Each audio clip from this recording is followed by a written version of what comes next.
இவனுக்கு ஒன்று இருக்குது. ஏன்னா அவங்க அவரை பார்க்க கதை சொல்ல வரவங்கலாம் அவங்களுக்கே தெரியும். பெரிய பெரிய ஜாம்பவங்கள்லாம் வருவாங்க. அதில் அவங்க செலக்ட் பண்ணி படங்கள் நிறையா பண்ணும்போது அவங்களோட அவுட்புட்னு ஒன்று வரும்போது அதை காமிப்பாங்க. கேட்மெண்ட்டை காமிப்பாங்க, சுதீஷாட்டை காமிக்கும்போது நான் அங்கே பக்கத்தில் இருக்கும்போது நான் என்னோடய ஐடியாவை நான் சில விஷயங்கள் சொல்லுவேன். இல்லை ஒரு சாங்கு ஒரு டியூன் போட்டு காமிப்பாங்க. சாங்கு போட்டு காமிக்கும்போது சுதீஷார் அவர் ரூமில் கேட்பாங்க, எப்படா இருக்குது உனக்கு எப்படா இருக்குது அப்படின்னு கேட்பாரு. எனக்கு நான் பிடிச்சது அது. நான் இது சொல்ல சரி என் கருத்து இப்படி இருக்குது, இப்படி இருந்தால் நல்லாயிருக்கும். இது வந்து நான் வந்து மற்ற டைரக்டரையோ மியூசிக் இதை குறைச்சி சொல்கிறதுக்காக சொல்லலை. என்னோடய கருத்தை கேட்பாரு. அது அவங்களும் சொல்லுவாங்க. அவங்க சொல்லி அது ஃபிட் ஆகும்போது நமக்கு ஒரு சந்தோஷம் இருக்கும்ல. அதனால் என்னோட இது ஆல்ரெடி நான் ஸ்கிரிப்ட் ஒரு டைரக்டர் ஆகணும் அப்படிங்கிற நோக்கத்தில் தாங்க சென்னை வந்தது.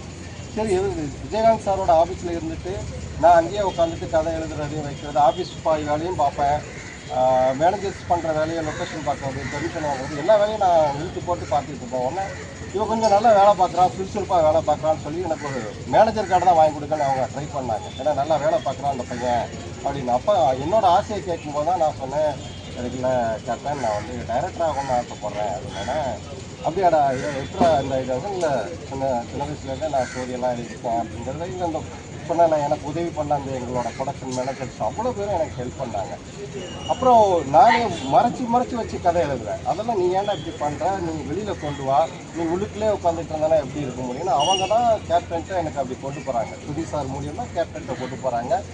கேப்டன் வேறு எந்த ஒரு மறுப்பு சொல்லலை.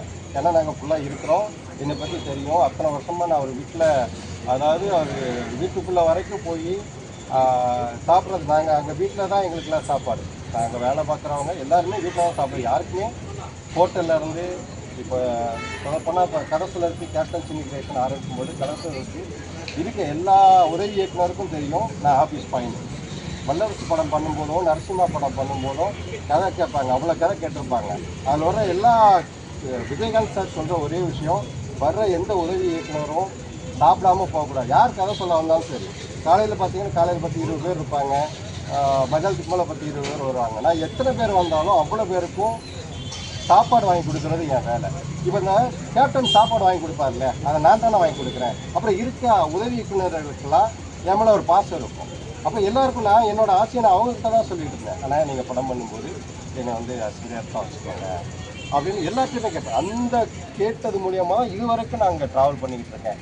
அன்னைக்கு கேப்டன் ஆஃபீஸில் வந்து யார் யார் கதை சொல்லி இயக்குனராக ஆனாங்களோ அவங்க தான் இன்னைய வரைக்கும் எனக்கு அசிஸ்டண்ட்டாக சேர்த்துக்கிட்டு அவங்க கூட படங்களை தான் ஒர்க் பண்ணியிருக்கேன்.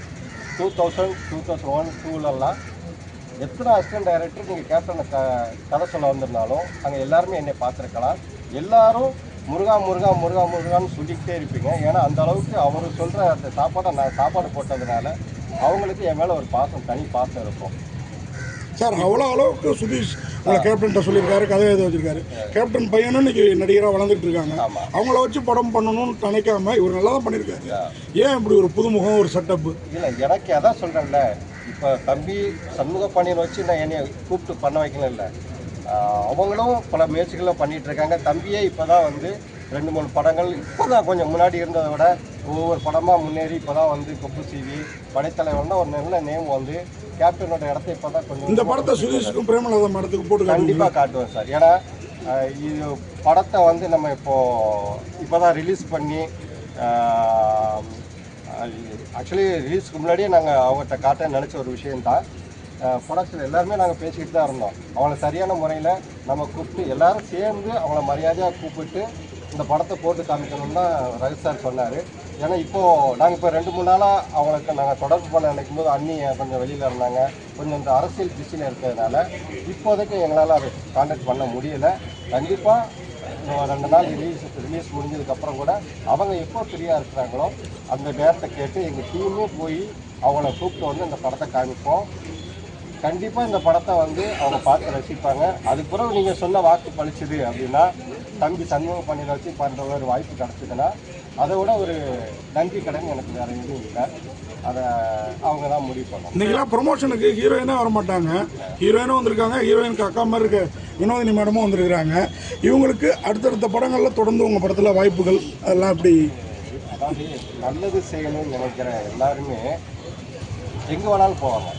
மேடத்தில் வந்து கதை சொல்லும் போதே முருகன் நீங்கள் புது டைரக்டரு உங்களுக்காக நான் அதாவது ஆக்சுவலி நாங்கள் ரொம்ப பிடிச்சோம், அவங்கள தேடி தான் பிடிச்சோம். பாலகோபி சார் சொன்ன உடனே எனக்கு இந்த கேரக்டர் பதிவு பண்ணது நான் மேடத்தை தான் சொன்னாங்க. அவங்களுக்கு எவ்வளவு எனக்கு நான் என்ன சொன்னாலும் அவங்க அவ்வளோ பெரிய அவங்களோட ஃபேன்ஸாக தான் இருந்தேன். அவங்க என்ன சொன்னாலும் நம்ம என்ன சொல்கிறோமோ அதுக்கேற்ற மாதிரி அவங்களும் நடிச்சு எத்தனை டேக் கேட்டால் கூட நம்ம இன்வால்வ் ஆகி அவங்களே நடத்துவாங்க. அப்படி ஒரு உதவி செய்யறதுனால அடுத்தடுத்த டைரக்டரை வந்து மேடத்தை கூப்பிட்றாங்க. அவ்வளோதான். Okay okay.